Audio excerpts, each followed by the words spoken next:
बुलढाण्यात वादळी वाऱ्यासह पावसामुळे प्रचंड नुकसान झालंय। बुलढाणा, शेगाव, जळगाव, जामोद आणि मलकापूर शहरात विजांच्या कडकडाटासह आणि तुफान वादळी वाऱ्यासह पाऊस बरसला। या वादळी वाऱ्यामुळे मलकापूर सोलापूर महामार्गावर दाताळा नजीक असलेला टोल नाका अक्षरशः उडून गेला। मात्र सुदैवाने यामध्ये कोणतीही जीवितहानी झाली नाही। शिवाय वाऱ्यामुळे बऱ्याच ठिकाणी मोठमोठी झाडे उन्मळून रस्त्यावर पडल्याने वाहतूक खोळंबली होती।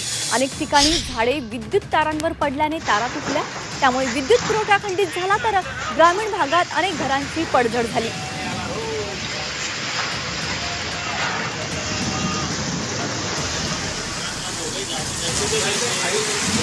अधिक माहिती घेऊया आमचे प्रतिनिधी मयूर निकम यांच्याकडून। मयूर, काय अधिक माहिती मिळते या संदर्भात? आपण दृश्यांमध्ये पाहतोय, मलकापूर सोलापूर हायवेवरील हा टोलनाका उडून गेलेला आहे। अंगावर वीज पडल्यामुळे शेगाव येथील वेदांत शेगवकार या बालकाचा दुर्दैवी मृत्यू सुद्धा झालेला आहे। शिवाय खामगाव तालुक्यातील घाणेगाव, पिंपळगाव राजा, राहुडसह इतर बहुतांश गावांमधील या गावांना वादळानं दिलाय। वीज पुरवठा खंडित झालाय। विजेचे खांब उन्मळून पडल्याने, तारा तुटल्याने बऱ्याच ठिकाणी गाव अजूनही अंधारात आहेत। मेहकर तालुक्यातील देवगाव, साखरशासह परिसरात आणि जळगाव जामोद तालुक्यातील मानेगावमध्ये अनेक घरावरील 3 पत्र उडालेली आहेत।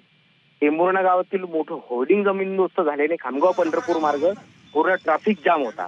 इतकं मोठं नुकसान या तुफान वादळी वाऱ्यामुळे झालेलं आहे। हर्षात अगदी मयूर, धन्यवाद या अधिकच्या माहितीकरिता।